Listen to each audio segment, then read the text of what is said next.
नमस्कार and welcome to Bharat Affairs. Ukraine को एक बहुत बड़ा झटका ट्रंप की तरफ से दिया गया, क्योंकि यहाँ पर ना यूक्रेन को यूएस की तरफ से जो फंड प्रोवाइड किए जाते थे इसे अब फ्रीज कर दिया गया है। वैसे यूएस की तरफ से बाकी और भी देश है, फॉर एग्जांपल कि इजराइल है, इजिप्ट है। 1979 के टाइम से यहाँ पर इजिप्ट को आर्म्स प्रोवाइड किया जा रहा है, इजराइल का एक सपोर्ट है। इनके लिए यहाँ पर कहा जा रहा है कि ये यूएस की तरफ से इन्हें फंड प्रोवाइड अब भी किया जाएगा, लेकिन यूक्रेन के लिए कहा जा रहा है कि जो अब तक फंड यूक्रेन रसिया से फाइट करने के लिए वेपन्स परचेज कर रहा था और यूएस फंड का यूज कर रहा था, अब ट्रंप के आने के बाद में ट्रंप के एग्जीक्यूटिव ऑर्डर में बहुत सारे लिस्ट थे। उनमें से जो एक्शन में हमें दिख रहा है वो पहला ही एक्शन यहाँ पर है कि यूक्रेन को जाने वाली जो फंड है उसे अब रोक दिया गया है, क्योंकि यूएस को माना यह जाता है कि वर्ल्ड का बिगेस्ट डोनर है। और कल के दिन ही ये बातें निकल के आती है, खासकर जो ट्रंप प्रशासन के जो स्टेट ऑफ सेक्रेटरी है मार्को रूबियो, ये अपने इंटरनल मेमो में ये सारी बातें कही है कि किस तरीके से डोनाल्ड ट्रंप यहाँ पर ऑफिस को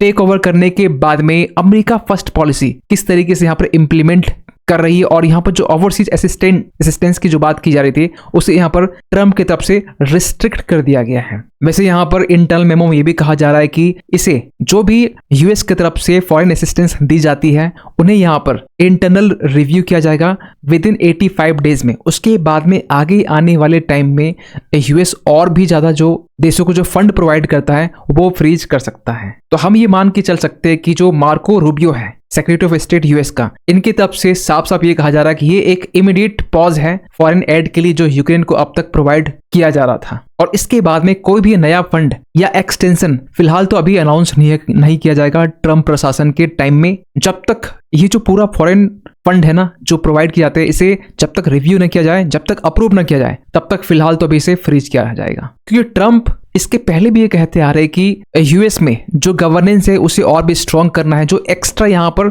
खर्चे है यूएस में जो हो रहे हैं इसे किस तरीके से कट करना है, इसको लेकर इलोन मस्क का भी स्टेटमेंट ट्रंप के साथ आपने रिसेंटली देखा होगा। और अगर हम बात करें यूक्रेन को टोटल अब तक यूएस की तरफ से, ओनली यूएस की तरफ से 183 बिलियन प्रोवाइड किया गया है जब से रसिया यूक्रेन वॉर स्टार्ट हुआ है 22 फरवरी 2022 के टाइम से अब तक। ये एक बहुत बड़ा अमाउंट है, जिसमें से ये कहा जाता है कि डिपार्टमेंट ऑफ डिफेंस की तरफ से 124 बिलियन है और रिमेनिंग जो है वो यूएस एड की तरफ से है, स्टेट की तरफ से है, या फिर अदर यूएस एजेंसीज की तरफ से है। इवन कि रिसेंटली आपने नोटिस ये भी किया होगा कि यूएस की तरफ से $20 बिलियन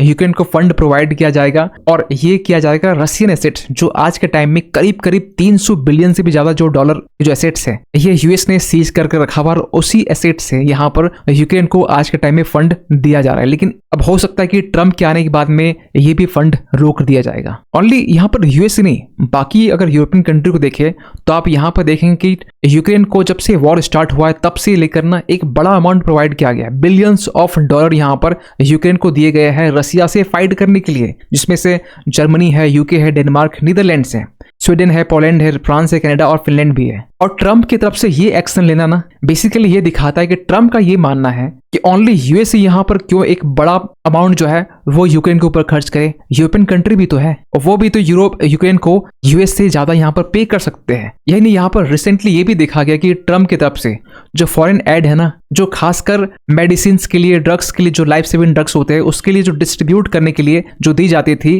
कुछ यूरोपियन कंट्री को, इसको लेकर भी यहाँ पर थ्रेट क्रिएट की जा सकती है। क्योंकि यहाँ पर ये कहा जा रहा है जो पेपफार है, मतलब कि President Emergency Plan for AIDS Relief, इसे 2003 के टाइम में स्टार्ट किया गया था यूएस गवर्नमेंट की तरफ से, जिसमें $100 बिलियन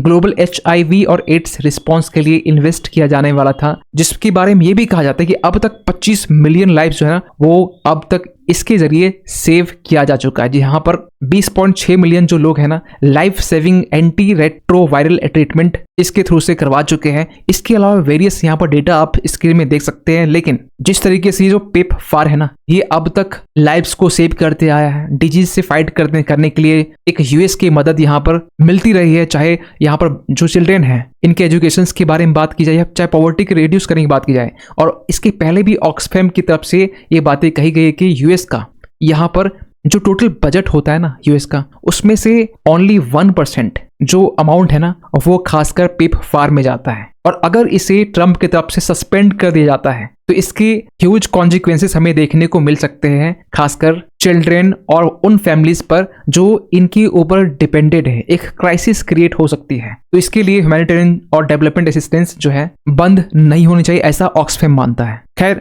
ट्रम्प के इस स्टेटमेंट के बाद में, खासकर ट्रम्प की एक्शन के बाद में, व्लादिमीर पुतिन यहां पर ट्रम्प को इंडोर्समेंट करते हुए दिखाई दिए और पुतिन ने यहां पर यह कहा कि अगर ट्रम्प इसके पहले प्रेसिडेंट होते, मतलब जो बाइडेन जो 2020 से लेकर 24 तक रहे हैं, अगर उस टाइम में ये प्रेसिडेंट होते तो जो कॉन्फ्लिक्ट है, यूक्रेन कॉन्फ्लिक्ट, ये अब तक रुक गया होता। मतलब ये जो कॉन्फ्लिक्ट है ना 2022 में स्टार्ट हुआ, ये स्टार्ट होते ही कुछ टाइम में ये खत्म हो सकता था अगर ट्रम्प उस टाइम में होते तो, क्योंकि रशिया यूक्रेन वॉर जो है ना ये अब तक 2 साल से भी ज्यादा हो चुके हैं। मतलब ये करीब करीब फरवरी में 3 साल होने वाले हैं। तो आप समझ सकते हैं कि इसके कारण कितने सिविलियंस, कितने यहाँ पर दोनों की तरफ से जो ट्रूप्स हैं और कैजुअलिटीज हमें देखी गई है। और रिसेंटली ये भी नोटिस किया गया कि यूक्रेन की तरफ से, ये 18 घंटे पहले की ये बेसिकली आर्टिकल्स है, यूक्रेन की तरफ से ये क्लेम किया गया कि रशियन ऑयल रिफाइनरीज में यूक्रेन की तरफ से ड्रोन स्ट्राइक किया गया है। वैसे दोनों देश की तरफ से यहाँ पे स्ट्राइक देखी जा रही है और उस बीच में यहाँ पर ट्रम्प की तरफ से ये एक्शन देखा जाता है कि यूक्रेन के जो भी दी जाने वाले जो फंड है उसे फ्रीज कर दिया जाता है। तो ये एक पॉजिटिव स्टेप्स देखा जा सकता है, खासकर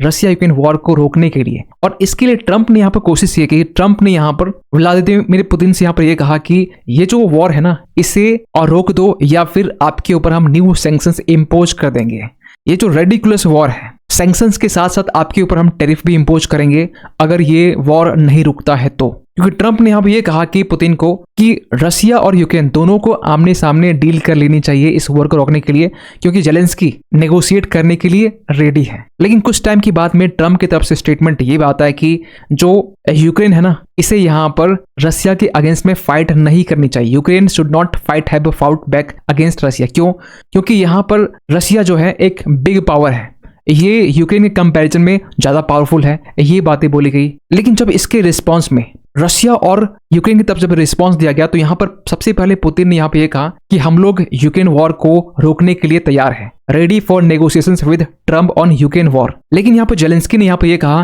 कि आई वांट टू फाइट। इन्होंने ये डिसाइड किया कि हम लोग लड़ना चाहते हैं, हम लोग नेगोशिएशंस के लिए रेडी नहीं है। जो ट्रम्प पहले ये कह रहे थे कि जेलेंस्की यहाँ पर नेगोशिएशंस के लिए तैयार हो सकते हैं, लेकिन यहाँ पर जब ये स्टेटमेंट आने के बाद में जेलेंस्की ने यहाँ पे ये कहा कि हम लोग फाइट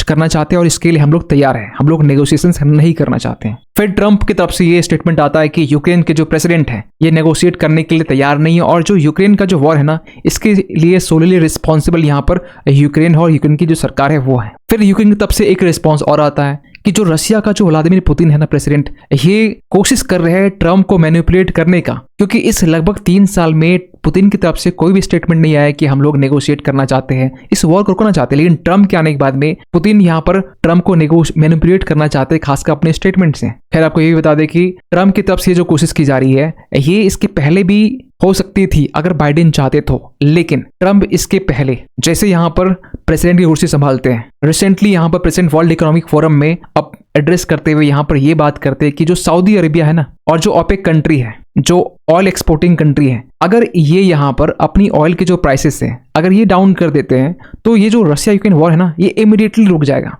ये कुछ इस तरीके का जो स्टेटमेंट है कुछ आज से कुछ टाइम पहले जब ट्रम्प ने ये कहा था कि अगर मैं यहाँ प्रेसिडेंट होता तो रशिया यूक्रेन वॉर जो है ना ये एक दिन में, मतलब 24 घंटे में खत्म हो जाता। और इसको करने के लिए ट्रम्प बिल्कुल कोशिश कर रहे हैं। ट्रम्प ये अर्ज कर रहे हैं ओपेक कंट्री से कि ऑयल के प्राइसेस को कम कर दो, क्योंकि यूएस की तरफ से ना एक बड़ा मिलिट्री सपोर्ट जो है सऊदी अरेबिया को दिया जाता है। कुछ ओपेक कंट्री हैं उनको यहाँ प्रोवाइड किया जाता है, लेकिन सऊदी अरेबिया की तरफ से या ओपेक कंट्री की तरफ से ये कहा गया कि इलेक्शंस कंडक्ट होने दीजिए, क्योंकि अभी रिसेंटली आपको पता होना चाहिए कि कुछ टाइम के बाद में ओपेक के जो मेंबर्स हैं उनमें कुछ वहाँ इलेक्शंस कंडक्ट होने वाले हैं। इसके बाद में यहाँ पर ये कहा गया कि हम लोग यहाँ रिस्पॉन्स देंगे। लेकिन रशिया के यहाँ पे ये मानना है कि यहाँ पर ऑयल प्राइस को लेकर पूरा मामला टिका हुआ नहीं है। यहाँ पर पूरा मामला टिका हुआ कि अगर ट्रम्प चाहते हैं कि रशिया यूक्रेन वॉर सच में यहाँ पर रुक जाए तो यहाँ पर रशिया की तरफ से कहा गया कि जो व्लादिमीर पुतिन है ये ट्रम्प से बात करने के लिए तैयार है अगर वॉशिंगटन की तरफ से कोई सिग्नल आता है तो। क्योंकि आपने एक चीज नोटिस की हो कि ट्रम्प के आने के बाद ना यहाँ पर रशिया यूक्रेन वॉर को रोकने के लिए ओनली ओपेक कंट्री नहीं,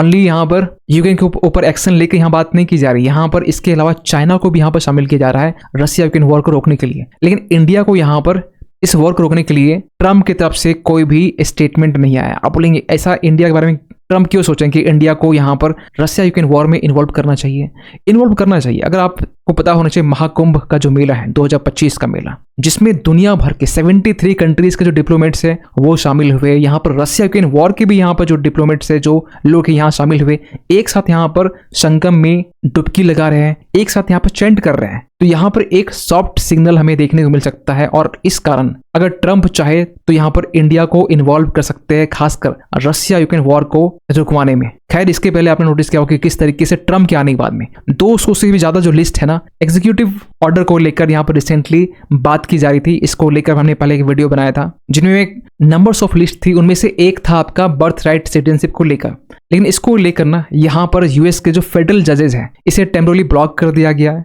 जिसमें बेसिकली प्रोविजन ये था कि जो बर्थ राइट सिटीजनशिप है, कोई भी वुमेन अगर अपनी बेबी को जन्म यूएस की सॉइल में देता है, चाहे वो वुमेन यूएस की ना हो, तो वो जो बच्चा होगा उसे यूएस का सिटीजनशिप माना जा सकता है। लेकिन इसको लेकर ना ट्रंप ने रोक लगा दी थी। अब यहाँ पर फेडरल जो जजेस है ना, या हम ये कहें कि यूएस के जजेस हैं, अब इसमें टेम्पोरली ब्लॉक यहाँ पर लगा दिया गया, खासकर ट्रंप के एग्जीक्यूटिव ऑर्डर में। यही नहीं, यहाँ पर ये भी कहा जा रहा है कि it boggles my mind, US के जजेस है ना आजकल ये बात कर रहे हैं कि ट्रंप का जो एग्जीक्यूटिव ऑर्डर है बिल्कुल ये बकवास है। इवन कि यूएस के जजेस को छोड़िए, यहाँ पर जो रिपब्लिकन जो पार्टी है, डोनाल्ड ट्रंप की जो पार्टी है, इनके पास में इतने भी नंबर्स नहीं है। खासकर कांग्रेस की बात कर रहे हैं, जो वहां के सीनेट है, जो हाउस ऑफ मेंबर जो रिप्रेजेंटेटिव है, यहाँ पर ट्रंप के पास में एक अच्छा खासा नंबर होना चाहिए, तभी जितने इनके एग्जीक्यूटिव ऑर्डर है वो आगे पास हो सकते हैं। खैर, आप क्या सोचते हैं पूरे अपडेट को लेकर कमेंट कीजिएगा। और जाते जाते एक क्वेश्चन हम सभी के लिए, टाइफून मिसाइल सिस्टम रिसेंटली किस देश के द्वारा इसे डेवलप किया गया? आपके सामने ऑप्शन है रशिया, फ्रांस, जापान या फिर यूनाइटेड स्टेट्स। सही आंसर कीजिए कमेंट सेक्शन पे। मिलते हैं किसी अगले वीडियो में, तब तक के लिए थैंक यू सो मच।